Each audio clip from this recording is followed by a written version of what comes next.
Welcome to the Sports Card Lessons Podcast. I'm your host, Big Ken. Whether you're watching on YouTube or listening on a streaming service, please like, subscribe, and hit that notification bell. You'll be notified whenever I drop any new content. Welcome. Thanks for being here. How is everyone doing? Wow, just coming off a 2-day show, the Fishtown show in Philadelphia. And I know I probably sound like a broken record, but woo, these 2-day shows, they sure do take a lot out of me.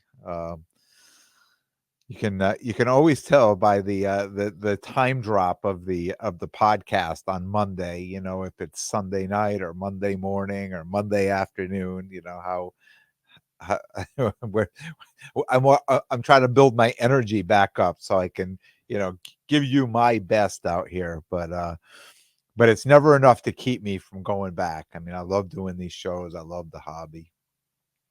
I was set up with my guy Rich at Zwiddlebug Cards.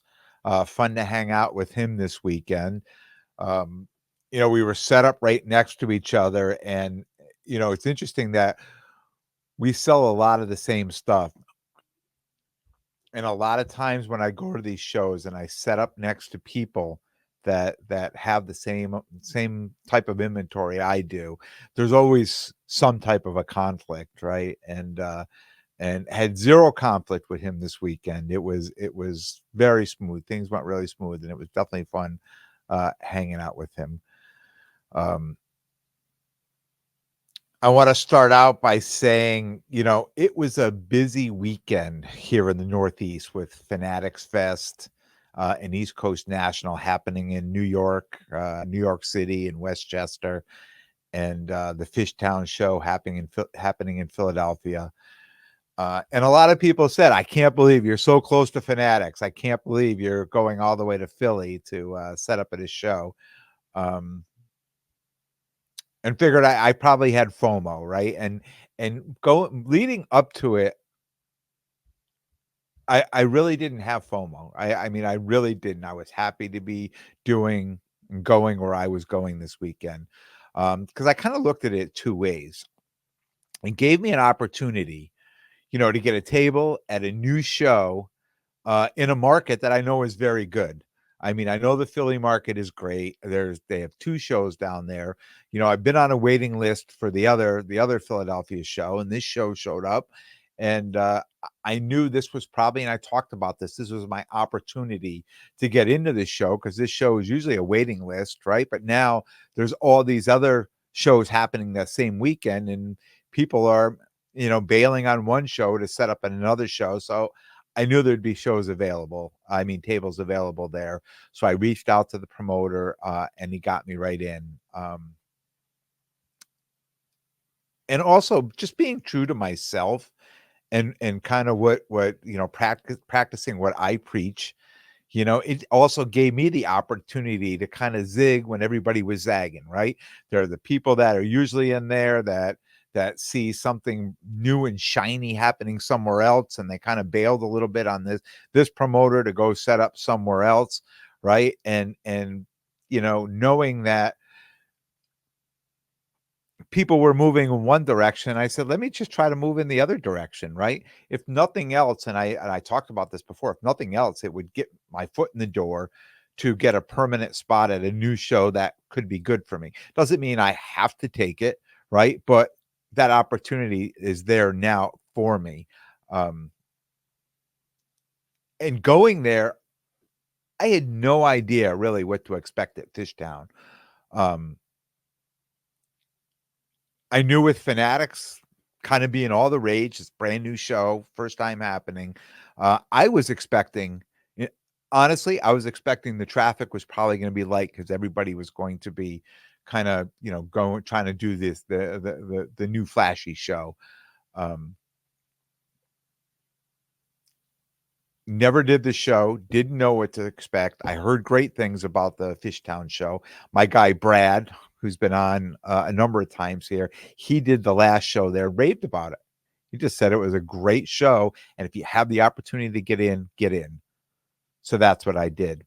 And as far as the East Coast National, I've done that show the last 3 years, right?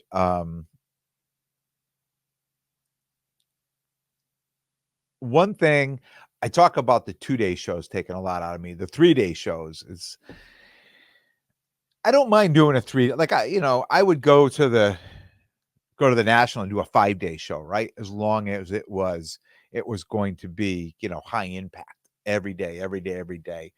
And one of the things that I dislike about the 3-day shows is that starting late on Friday, or the doors open late on Friday and they go into the evening on Friday, especially a show you have to drive to, right? I've done that show as a dealer. I've done that show as a paying customer for a sneak peek on Friday, and both days, the Friday to me is just not a good day there. And I know people are going to reach out and say, "Oh my God, I did great. Friday's the only day I'll go. This is why I go." And I understand that. But setting up as a dealer, when people just aren't showing up, or people don't want to pay all that extra money, to show up for a sneak peek, then you're sitting there from 1 to 7 or 2 to 8, or 1 to 8 on a Friday night, and then you've got to get up and you've got 2 full days of doing this. It wears on you, right? Especially for me, driving back and forth. And also, if you're paying for the sneak peek, which I did, I went down there, I paid the extra money, and I felt, and I talked about it in an episode I did last season, that dealers weren't willing to budge. They were waiting for the repackers to come and pay them 95%. So I was trying to make deals with people. I was trying to pay people a one card. I was trying to buy it at current comp, and they want to over comp. They didn't even want to sell it at a comp, and they say, "Well, it's early in the weekend. I want to wait." So that just deters me from trying to get out there. And I know a lot of people have reached out and said Fridays aren't, sneak peek are not for going and buying cards out of cases. It's going to dig through singles boxes. It's going to look for those, needle in a haystack type of cards, pulling out where all these, finding really good value in singles boxes, which, I'll dig through the boxes if it's something that I'm looking for, but I don't really get stuck digging in boxes too much. I've kind of gotten away from the singles, on both sides, on selling them and buying them. Uh,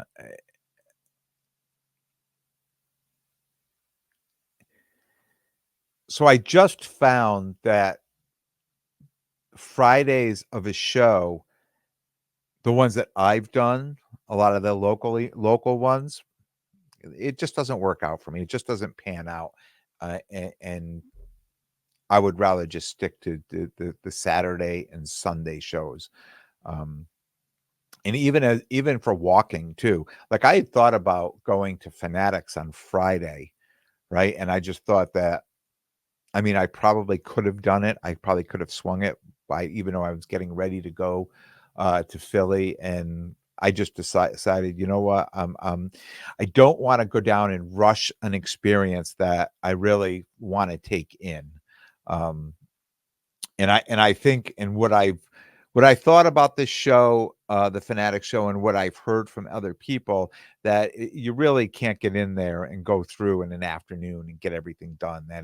It's a 2+ day show to really take in the full experience, and that's what I wanted to do. Um, I know a number of people who um, set up at the show, purchased tables at Fanatics, who also had tables at East Coast, right? So when Fanatics came, they bought some tables there, and they had tables at Fanatics, tables at East Coast, had people manning tables at other places. Um, I wish I could, but your boy Big Ken ain't got it like that, right? I'm sole proprietor. I can't be splitting up between different venue. I have trouble enough managing one. Never mind multiple booths at multiple shows. Can only be at one place at one time. And the other way I looked at it too is, the Fanatics, I mean, it's not like the National, where it's only coming once a year. If these shows they're doing, it's like a traveling show. I mean, they're going to Pittsburgh, Orlando. There's a number of other events set up, already booked. I'm happy to make it a destination weekend and go to one of these shows when it doesn't fall on a weekend of another big show or a show that I'm committed to or that I want to do. Um, and to be honest, seeing all the videos on Instagram, even though I said at the beginning, oh yeah, I no FOMO. I have no yeah. I I totally had FOMO. Especially that video, and I'm sure you've seen it with, Kevin, the Captain 37 on Instagram, talking with Tom Brady, and if you know Kevin and you know his inventory, um, you know how cool it was that, Tom Brady came to his table and he was able to have that moment. So happy for him. Love to see that video. I just thought that was great. Uh, One other thought I had too was, and I know this is probably coming from somebody who's not a big fan of crowds, right? But was New York City the best place to hold this show? I don't know. I don't know. Like I'm sure it was. I mean, I know it's because you're bringing in people from all over the country. Um, and it's something brand new, right? I almost like, and I'm gonna try to explain this the best I can. I almost like the idea of these Cleveland shows and these Chicago shows that are, they're called like you would think Chicago, they're in the city or Cleveland in the city, but they're really not. They're on the outskirts of town, right? The outskirts of the city. And it's very casual to be able to go to a hotel and go get a coffee somewhere and go hit a restaurant and go to the show. And it's not, I mean, I've spent time in New York City and I just know the hustle and bustle, and I think it could be a lot. I'm sure it was expensive too for the people who traveled in and got hotel rooms and stayed the weekend. Um, People coming from all over the country. And I'm wondering moving forward, is that it? Like, is the Javits Center, is this where they're gonna hold it again? I mean, are they just following the Comic-Con, or are they going to, when they come, will it be in that area, but somewhere else in another building? Or is this the place? Is this the footprint that they wanna have this show moving forward? I got some messages from people, that I trust, and in fact, I was going to just read a couple of the messages. I'm not going to say who they're from, but I'm just going to read these messages um, that I got from people I trust their opinion that went to the show, right? So this one said, "Hey, Fanatics was amazing. The card show was not the main attraction, but I felt the cards for sale were all top notch, which is good and a bad thing, as limited dollar boxes and low end cards didn't allow for kids to purchase, but higher end collectors should have had a field day. I did go on Sunday, so dealers there had either been wiped out or they were ready to make some deals." Um,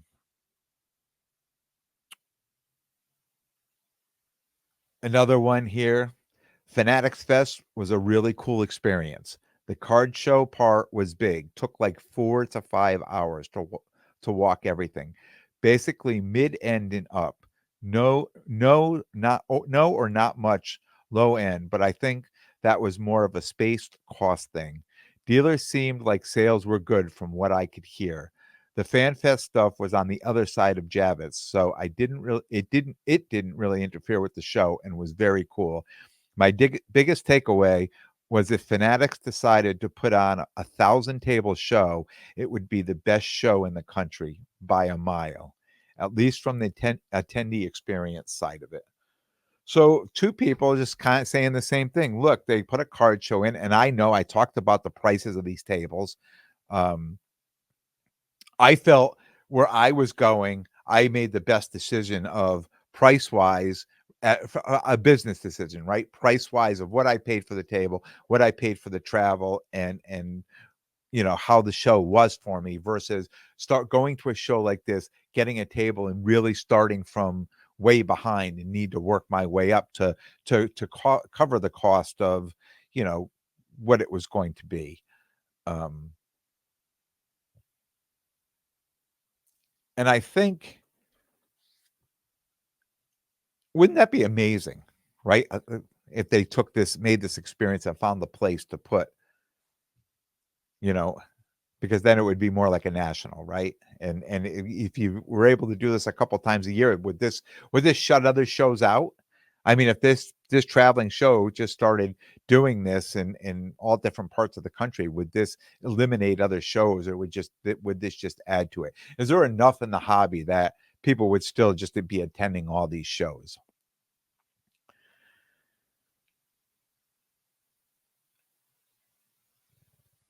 And when I think about if I actually went, so if I actually said, I'm going to do Fanatics Fest and I got a table there, right? Because I would have went and set up as a dealer, right?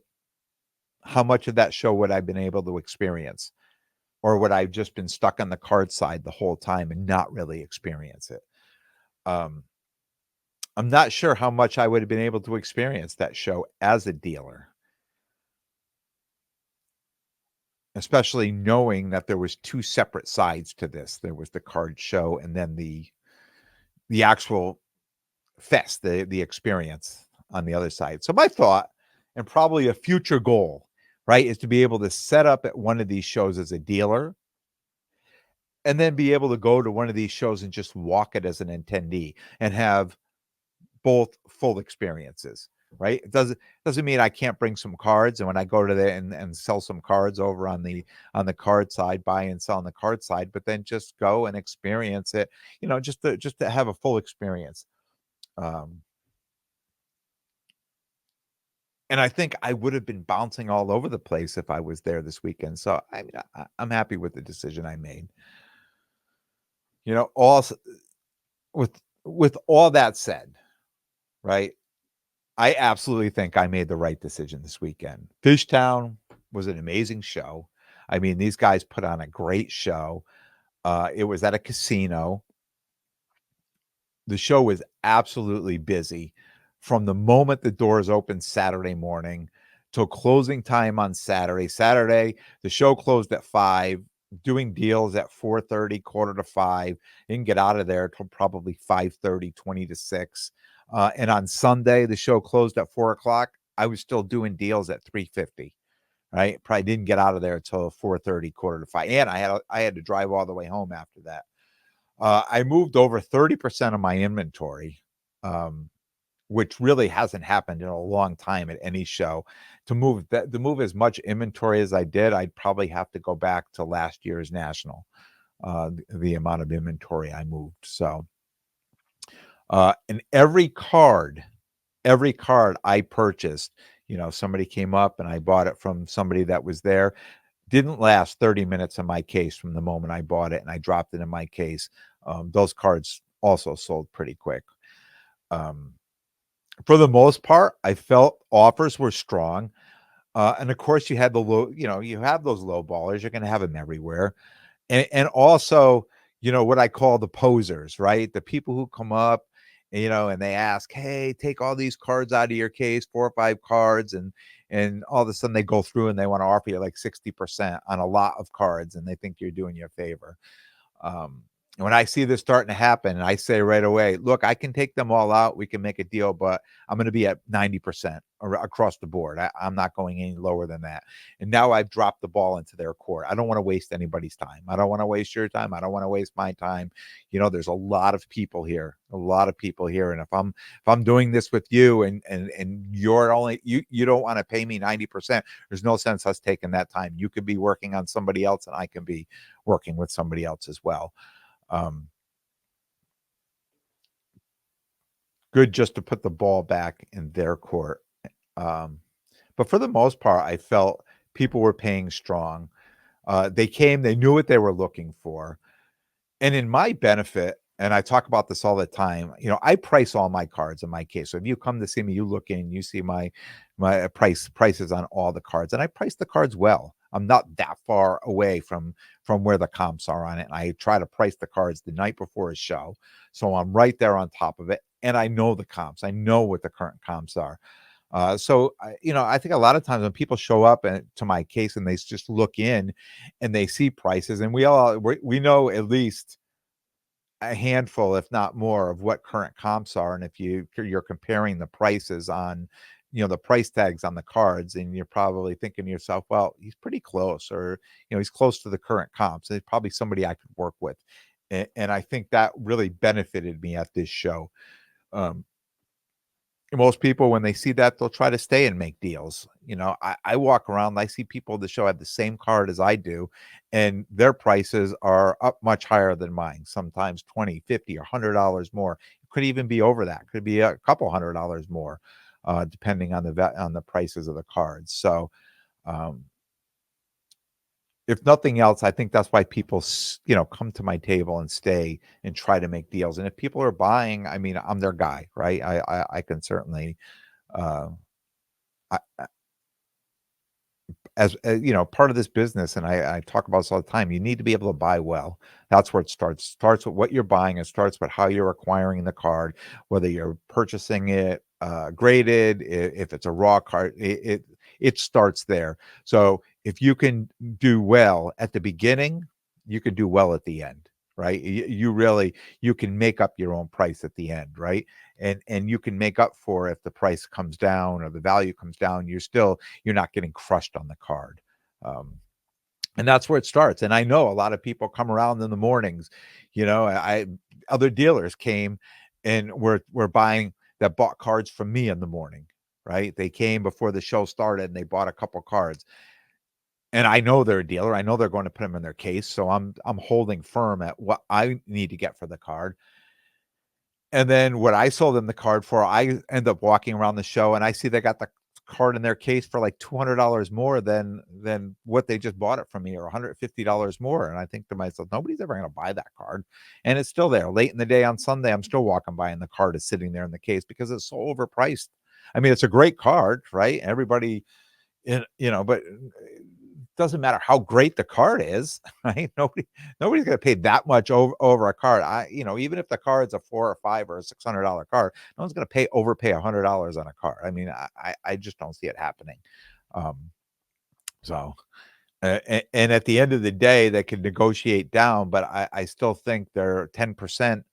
If they bought it from me from 90%, and they're 10% of it, maybe they have people that will pay over 100%, or they can, be creative, do other things, but I just think there's still just a 10% margin to work with. And when you do that, I just think that's tough. It's tough to work with a 10 or a 12% margin on a card, especially today when people are so savvy, you know, of knowing what every comp is and being able to look up all the sales and things like that. Um,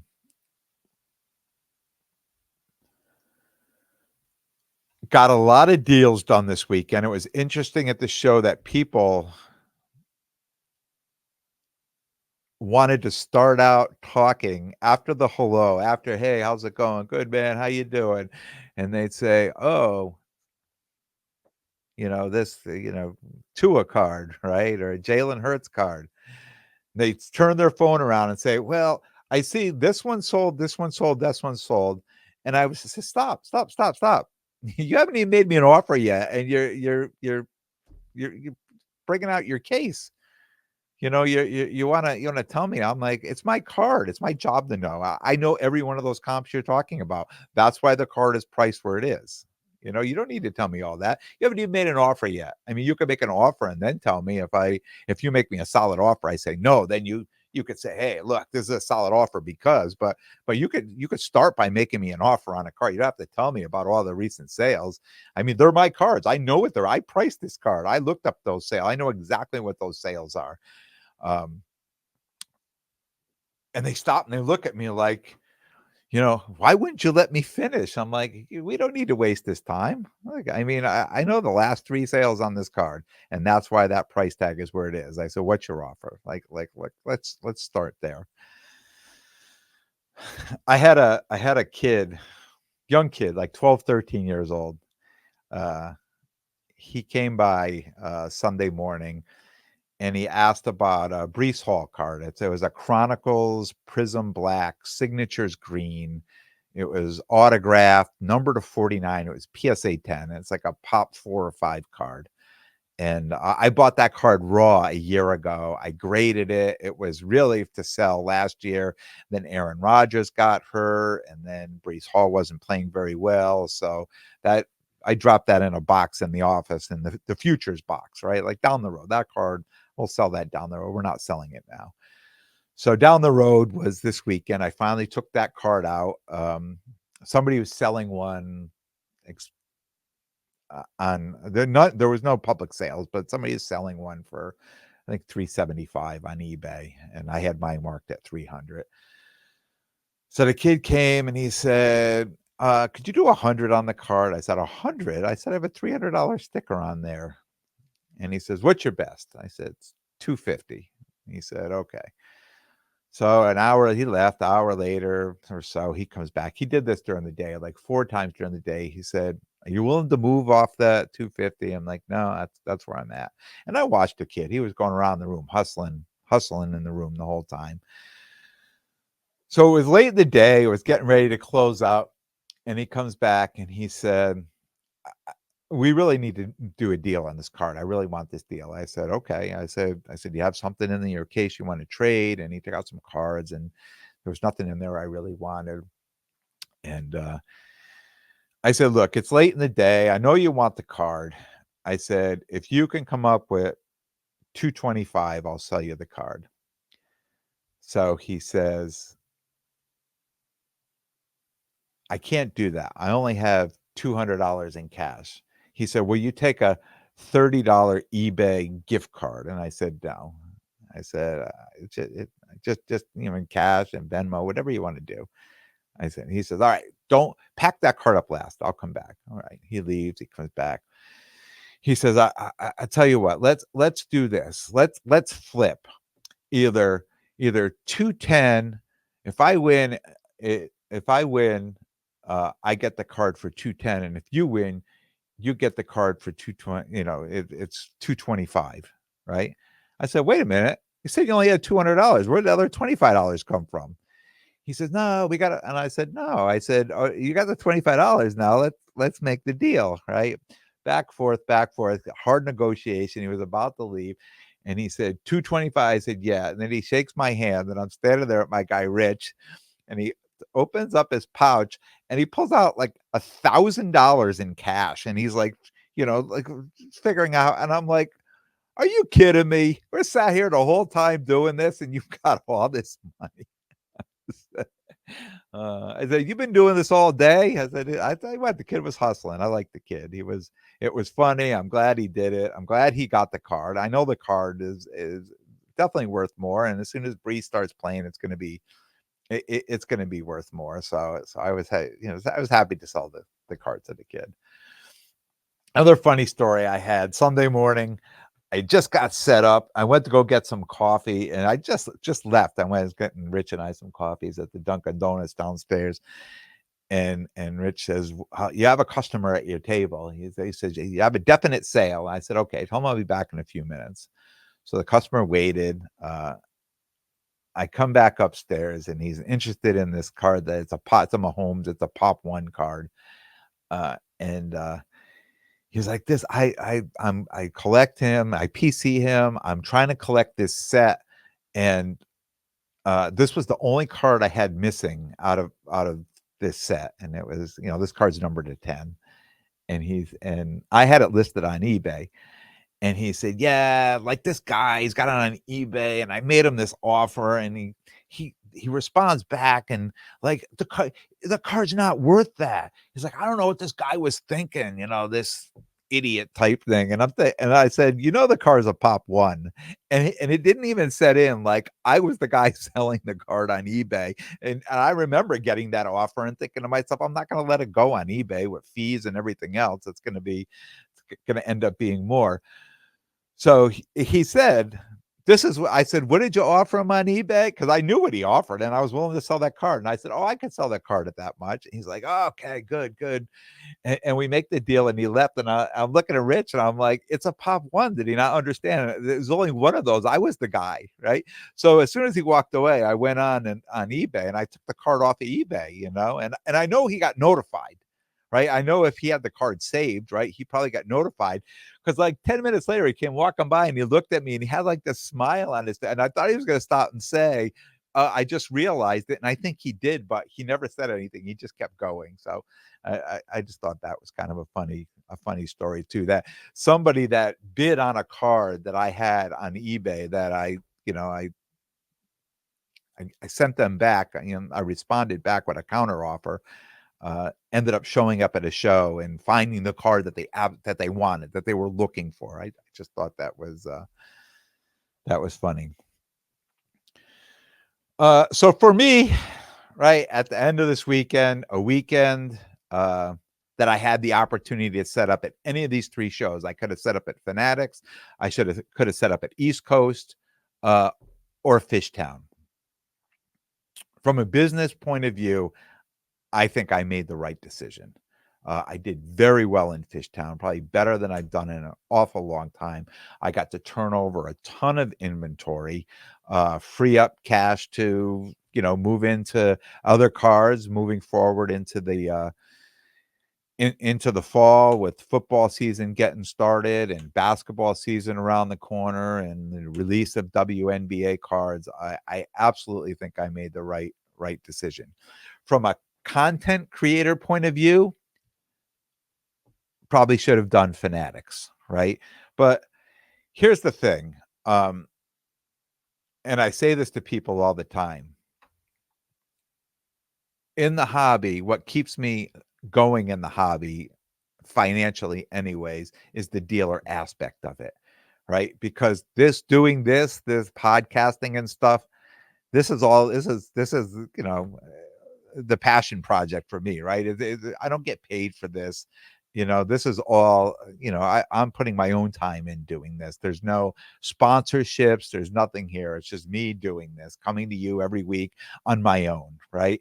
So for the content creator point of view, that stuff will be there, right, down the road. But if I have the opportunity on the business end of it to go and set up, I mean, that and do as well as I did, I mean, that to me is more important, So the content creation that will come on its own. And I'm actually looking forward to, and as I was thinking today of putting this episode together, I'm actually looking forward to creating a destination to do one of these Fanatic Fests, somewhere else, somewhere where I can go for the weekend and really enjoy it fully, versus being an hour or so from where I live and driving back and forth and things like that. There'll be plenty of opportunities for shows for them, right? I mean, they already have a list of shows they've already set up, so there'll be plenty of opportunities to do the Fanatics Fest. We all know that's just the beginning. So pickups this weekend. Besides, I can't even show you the cards that I picked up. Most of them because I sold them all. I ended up coming home with 4 cards. 3 were PC cards, and 1 was a card that I purchased that, well, I can show you here. It's the Red Disco Prism, the Bryce Young, and it's numbered to 70. Just hold that up. That card is raw. And I bought this card hoping to grade it. So when I bought it, the reason I still have it is I didn't put it in my case. I just put it aside. I got it home after further review. I see there's a little scratch on it. So I'm hoping that scratch will wipe out and I'll be able to grade it, but only time will tell on that. And the other 3 PC cards I picked up, all probably cheapies, right? 2 Trinity Rodman, Parkside rookies, Next Wave Blue, PSA 10, Promising Prospects Blue, PSA 10, and this is a Sophia Smith Optic Purple Mojo PSA 10, and this is numbered to 25. So I have this, including this card, I have 3 of these cards now. 2 that I bought that I knew would not grade well or would not gem. I sold one, I have one, and then this is a pop 1, and it just showed up at my table this weekend, so I was happy to get that card. Something I'd been looking for on eBay, so I was happy it came to me. And it was interesting that I did sell a bunch of women's soccer cards this weekend. I threw a box of the same cards I put up on eBay. I threw a 2-row slab box out there and threw all those cards in, and probably sold like 10, 12 of those cards out of that box. And a lot of people coming around digging out these older Trinity Rodman cards that, they either purchased or they had somewhere, and they're like, oh, going to a card show, they just won a gold medal. I bring them out. If my value is going to be any higher, it's going to be right now. And even though the value is not that high on these cards, I'm just happy to have them and just throw them into our PC. I mean, I would never turn away PSA 10 rookie cards, right? So that's it. That's all I have for you. That's the recap for the weekend. Little FOMO on Fanatics. I really didn't give much on East Coast. I know I heard Friday it was dead on Friday as suspected.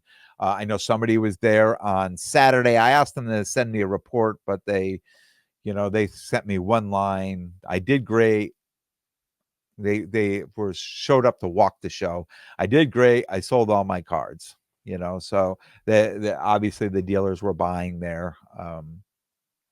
And I think one of the other things he said was he felt that people were coming over from Fanatics to buy cards at East Coast to bring them back and put them for sale at Fanatics. So, I think people who were set up and selling, they did well selling their higher end cards at Fanatics. So that's all I got for you. So I'll be back on Thursday with a brand new episode. I want to thank everyone for tuning in. And if you like what you hear, please definitely subscribe. And most importantly, tell a friend and spread the word. And until next time, take care of yourselves and everyone around you.